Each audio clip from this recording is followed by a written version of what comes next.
기업의 동향을 살펴보는 기업 업앤다운입니다. 먼저 다운 기업부터 한번 알아보죠. 이 한화건설이 이번엔 비자금을 조성해 검찰로부터 기소를 당했죠. 그런데 이 비자금 조성 방법이 아주 기발했습니다. 어떻게 된 일일까요? 네, 이 한화건설이 이 63빌딩의 리모델링 과정에서 하청업체에게 그 공사대금을 부풀려서 주는 대신 비자금을 조성해달라고 부탁을 해서 그것을 직접 건네받은 혐의를 받고 있습니다. 이 한화건설이 리모델링 과정에서 이 14억 원 정도의 뒷돈을 조성한 혐의를 받고 있는데요. 서울중앙지검은 공사대금을 부풀린 수법으로 거액을 빼돌렸다는 혐의를 지금 받고 이 사만기업의 비자금의 일부가 하나그룹에 흘러들어갔다는 그런 의혹들을 경찰로부터 송치를 받아서 지난 올해 3월부터 본격적인 수사에 들어갔었습니다. 그 조사 결과 하나건설의 이모 고문과 그리고 사만기업의 하모 대표이사, 같은 회사의 홍모 전 과장 등을 불구속 기소했고요. 또 하청업체로부터 청탁과 함께 1억 원 정도 뒷돈을 받았던 하나 63시티의 정모 과장 등을 또 불구속 기소한 상태입니다. 네, 이 한화건설의 이 고문이 혼자 저지른 일은 아니겠죠. 어떻게 이렇게 14억 원이라는 큰 돈을 마련을 했을까요? 네, 혼자 저지른 일이라고 보기에는 금액이 너무 크고 또 직접 건네받은 것이 아니라 이 하나건설의 회계팀을 통해서 돈을 건네받았기 때문에 이 하나건설의 하나그룹의 비자금 조성 의혹을 받고 있는 겁니다. 이 하나건설의 이모 고문은 사만기업으로부터 2005년부터 2007년까지 4차례에 걸쳐서 총 14억 원을 건네받았다고 합니다. 대한생명, 지금은 하나생명으로 바뀌었죠. 이 63빌딩의 리모델링을 이 제한 경쟁 입찰을 실시를 했었습니다. 총 5개 업체가 입찰에 참여를 했었는데 당연히 하나건설도 참여를 했고 사만기업도 참여를 했었는데 이 사만기업의 허 대표가 2005년 이 당시 입찰 당시에 이 한화건설의 이 고문으로부터 하나건설은 공사를 적극적으로 수주하지 않겠다, 현금을 지원해달라라면서 은밀한 요청을 받은 것으로 확인이 됐습니다. 공사 현장 담당자에게 자금 마련 방법, 또 어떻게 전달할 것인지 전달 방법 등을 이 하나건설의 이 고문이 직접 지시한 것으로 알려졌었는데요. 아주 계획적이라고 볼 수가 있겠죠. 이 허 씨는 이 한화건설은 1천억 원대의 금액으로 입찰에 참여할 것이다 등의 여러 가지 정보들을 현장에서 입수한 것으로 알려졌습니다. 따라서 이 사만기업은 최저가로 입찰에 참여할 수가 있었고 결국 이 1천억 원대, 1,061억 5천만 원의 규모로 이 리모델링 입찰에 낙찰을 받았습니다. 이 사만기업은 하청업체의 공사대금을 과다하게 지급한 뒤에 돌려받는 방식으로 현금 14억 원의 뒷돈을 조성했고 또 리모델링 현장 소장과 사만기업의 관리 과장을 거쳐서 이 한화건설의 회계팀장에게 이 돈을 전달했다고 합니다. 하지만 당시에 현금으로 돈이 오간데다가 7년 정도 지난 일이기 때문에 이렇게 조성된 하나그룹의 비자금이 어떻게 쓰여져 있는지는 아직까지 밝혀지지 않고 있는 상황인데요. 하나건설 측은 이 비용을 다른 공사 현장에 필요한 경비로 썼다라고 진술을 했다고 합니다.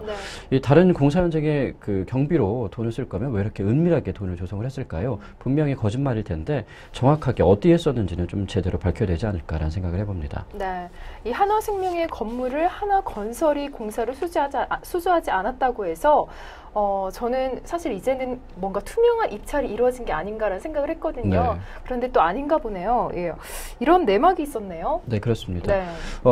당시에 꽤 지난 시점이긴 하지만은 이 한화그룹의 건물인데 이것을 한화건설이 수주를 하지 않고 다른 건설업체가 수주를 했기 때문에 정말 투명한 입찰이다라는 이야기도 있었습니다. 심지어 하나그룹은 생색을 내기까지 했었는데요. 공사비를 낮추고 투명성을 확보하기 위한 투명한 입찰을 실시했다라면서 언론을 통해서 직접 설명까지 했었습니다.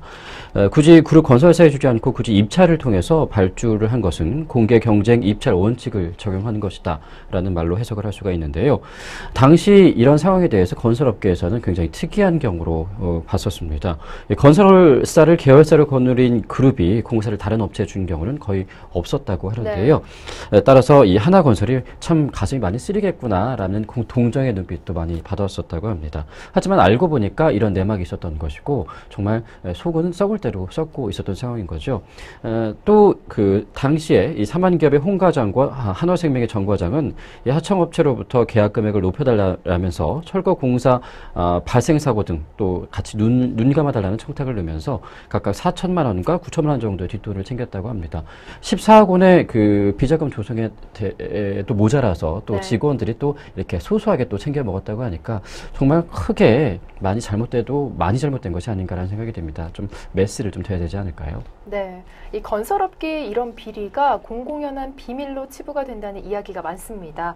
이 고질적인 건설업계의 비리 관행을 뿌리 뽑기 위해서라도 이번 일을 일벌백계 삼아 이 하나그룹의 그 지금까지의 비자금 사용 내역을 지금부터라도 명백하게 밝혀내야 되지 않을까 싶습니다.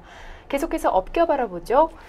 이 세계 최대의 인터넷 검색 서비스 구글이 드디어 애플을 누르고 세계 최대의 글로벌 브랜드로 떠올랐죠. 네, 그렇습니다. 1위 자리를 다시 탈환을 했는데요. 영국 일간 파이낸셜 타임스가 선정한 올해 글로벌 브랜드 상위 100개 기업에서 구글이 1위를 했습니다. 네. 구글의 브랜드 가치는 무려 1,588억 4,300만 달러에 달합니다. 우리나라 돈으로 약 162조가 넘는 돈인데요. 1년 새 브랜드 가치가 40%나 급등을 했다고 하니까 지난해 얼마나 약진을 했는지 알 수가 있습니다. 반면 애플, 1위를 고수하던 애플은 2위로 물러났습니다.